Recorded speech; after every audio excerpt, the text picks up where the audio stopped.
Friends ఇప్పుడే అందిన వార్త సీఎం రేవంత్ రెడ్డి సంచలన నిర్ణయం అనమాట. సో వీళ్ళందరికీ కూడా అదిరిపోయే శుభవార్త అనమాట. గుడ్ న్యూస్ అయితే చెప్పడం జరిగిందండి. సో ఆ వివరాలు ఏంటనేది వీడియోలో తెలుస్తున్నాం. ఫ్రెండ్స్ ఎవరెవరు చూడండి అర్థమవుతుంది. మరోసారి ఛానల్ వస్తే తప్పకుండా సబ్స్క్రైబ్ చేసుకోండి. చూస్తున్నారు కానీ లైక్ చేయడం మర్చిపోతున్నారు. వెంటనే లైక్ చేయండి. వీళ్ళకి అయితే వెళ్ళిపోదామండి మనం. తెలంగాణ రాష్ట్ర సీఎం ముఖ్యమంత్రి రేవంత్ రెడ్డి సంచలన నిర్ణయం తీసుకోవడం జరిగింది. రాష్ట్రంలోని తలసేమియా, సికిల్ సెల్ అనిమియా అనేటువంటి బాధితులందరికీ కూడా పింఛన్లు మంజూరు చేయాలని ముఖ్యమంత్రి రేవంత్ రెడ్డి అధికారులకు ఆదేశాలు జారీ చేశారు. అర్హులను గుర్తించి ఈ ప్రక్రియను వెంటనే కూడా స్టార్ట్ చేయాలని చెప్పడం జరిగిందనమాట. సో వీరందరికీ తేదీ ప్రకటించారు. ఆగస్టు 15వ తేదీ నుంచి పింఛన్ల పంపిణీ చేయాలని చెప్పేసి బాధిత కుటుంబాలకు ఎంతో ఊరట ఉపశమనం కల్పించేటువంటి విషయం అనమాట.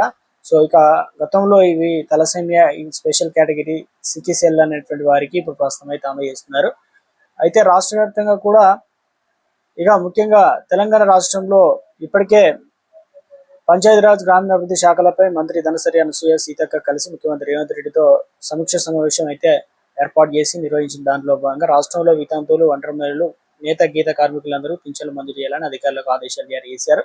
ఇటీవల కాలంలో 2,50,000 పెన్షన్లు ఇస్తామని ప్రయారిటీ ప్రకారం మొదట ఒంటరి మహిళలు, వితంతువులు, తర్వాత నేత గీత, అదేవిధంగా దివ్యాంగులకు ఇలా స్పెషల్ కేటగిరీ వరకు అందరికైతే జమ చేస్తామని చెప్పారు. కొత్త పెన్షన్లకు సంబంధించి అధికారులకు ఆదేశాలు అయితే జారీ చేశారు. ఎవరు అర్హులు ఏంటనేది సంబంధించి అధికారులు ఉన్నత స్థాయిలో అర్హత లిస్టులు అనేది గుర్తించాలని చెప్పేసి అధికారుల ఆదేశాలు జారీ చేయడంతో ఈ 2 వారాల పాటు ఇప్పటికే రాష్ట్ర వ్యాప్తంగా లిస్ట్ అనేది రెడీ చేస్తున్నారు.